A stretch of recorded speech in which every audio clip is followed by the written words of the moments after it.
Era uma mulher completamente numa posição como se você estivesse praticando um salto de, como a gente diz, de 4. Por isso que eu falo assim, eu pararia tudo. Assim, após morte, você entra numa rigidez cadavérica. Então, você enrijeceu naquela posição.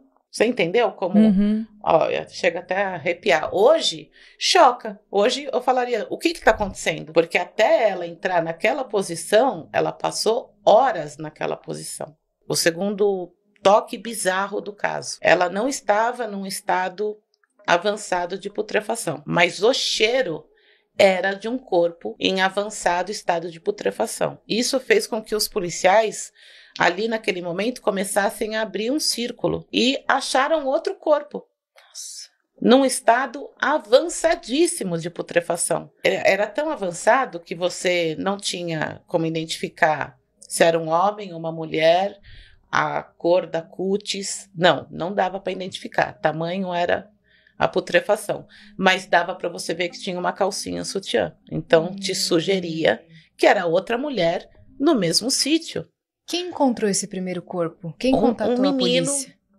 Pipa, empinando pipa, né? A pipa boiou. Ele entra pro parque, atrás dessa pipa, e aí ele encontra esse corpo e chama a polícia militar.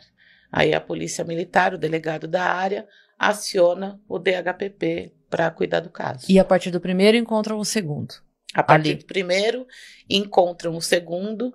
E assim, eu não vou falar que são erros, porque seria leviano da minha parte, mas são coisas que talvez hoje eu me metesse, né?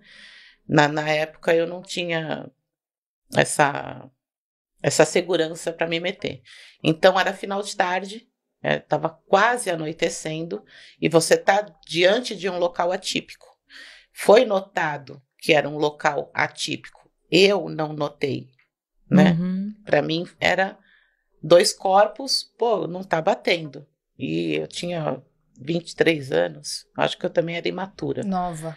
E aí... Não só profissionalmente, mas a pessoa, é outro olhar para a vida, claro. É outro olhar. E aí se resolve fazer o que ali naquele momento? Estava escurecendo, já a gente está falando de perícia de 98, onde você tinha aquelas lanternas que não eram bem lanternas, né? Então resolve-se parar o caso ali, levar esses corpos para serem analisados no IML e no dia seguinte voltar, né? Então quem voltaria no dia seguinte seria outro plantão, já não era mais o meu. Então a minha posição ali foi muito superficial. Fotografa só a posição dos corpos que a gente vai levar isso para o IML. E é aí que tá, eu não imaginava, né, que uma foto que eu fiz seria tão importante para o caso. Porque o Código de Processo Penal fala ali de você fazer a fotografação do local, né? E pelo menos a identificação do cadáver. Só que como ela estava naquela posição, apoiada pelos joelhos e pelos cotovelos, o rosto dela ficou posicionado aqui. Então, ela estava rígida. Eu não tinha como fazer a foto do rosto, né? Então, ainda um papiloscopista amigo meu colocou um papelão do lado, eu ajoelhei para colocar a máquina nesse ângulo e pegar um pouco do formato do rosto dela. E eu nem imaginava que no canto da foto, no enquadramento, né, que eu peguei, pegando essa região aqui, para pegar esse buraco, no canto da foto, no ombro, veio uma mordida, que a gente só viu quando essa foto foi revelada. Nem a olho nu não estava aparecendo. Não, a gente, porque eram folhas, sujeira. A luz também. Quando essa foto é revelada e cai na mão do perito Dr. Hermindo, né? Ele bate o olho e nós trabalhávamos com outros 2 peritos de formação em odonto. Eles falaram, a gente tem como fazer o molde dessa mordida. Nossa.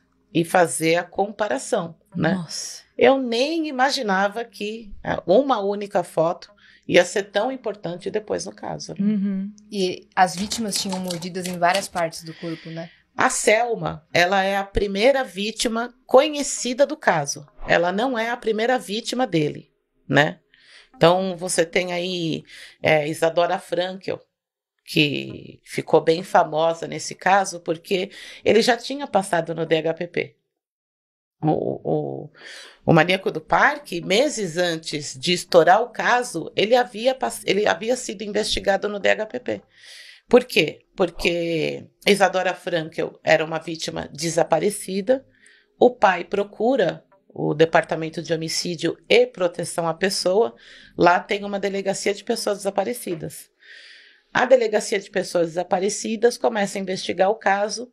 O pai da Isadora Frankel traz a informação de que um cheque, né, foi descontado e ele pediu a microfilmagem desse cheque e não era a letra da Isadora. E aí, atrás foi colocado o RG, o nome, e chama-se ele, e ele fala, não, realmente fui eu que preenchi, mas foi um presente. Então, você não tem como, né? Ele não se omite ali de falar que foi ele que preencheu o cheque, se não me engano foi para a compra de um capacete, que ele era um motoboy. E ele foi investigado, ele entrou como averiguado e nem entrou no papel de investigado, né? Ele primeiro foi averiguado, com a informação que ele deu, ele foi liberado, né? Não tinha como provar o contrário. E ele alegava que a Isadora era uma namorada dele, e na verdade não era, era uma vítima dele, né? Depois, quando estoura o caso da Selma, e é uma investigação tanto quanto rica e de sorte. Então você tem uma vítima viva que foi abordada por ele, ele dá o cartão da empresa de motoboy que ele trabalhava, né? Tem uma outra vítima que faz um suposto retrato falado. Essa vítima, quando bate o olho, fala, é o cara que me abordou, entra em contato com o DHPP e fala assim, ó, ele deixou um cartão comigo, da empresa que ele trabalhava. Quando os investigadores batem lá na empresa, o pessoal fala assim, mas o DHPP já veio aqui. Como assim o DHPP já veio aqui? Há meses atrás, que era o caso da Isadora, né? Olha, não tem nenhum Jean, porque ele dá o nome de Jean. Não tem nenhum Jean aqui.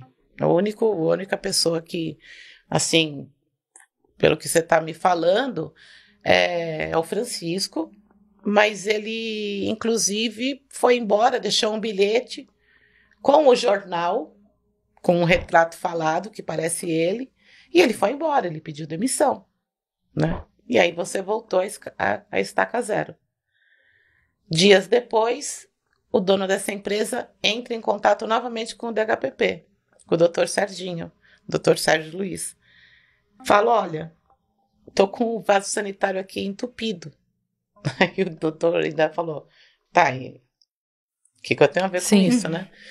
Ele fala, não, é que a gente resolveu tirar o vaso sanitário e achamos um pedaço de osso de costela, labecê, alguma coisa que estava entupido, só que junto tem um RG de uma Selma. E nisso já tinha o corpo da Selma. Falou, pegamos ele. Aí sim é que com o RG dele é divulgado a foto do maníaco do parque. E aí aparece um monte de vítima, porque você tem aí, eu acho que em 96, se não me engano, uma vítima viva. Então ele ainda não matava. Ele foi aperfeiçoando o modus operandi dele, né? Ele foi evoluindo, digamos assim. E aí tem a Selma, tem esse outro corpo. Foi feita uma varredura no Parque do Estado.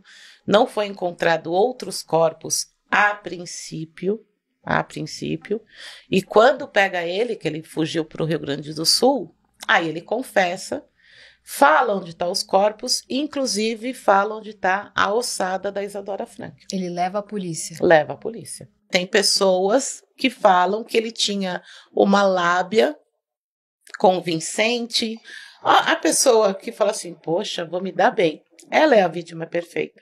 Porém, quando entra na mata, isso dito por ele, quando entra na mata e ele começa ali ter a agressividade, ele mostra outras vítimas mortas para essa viva, entendeu?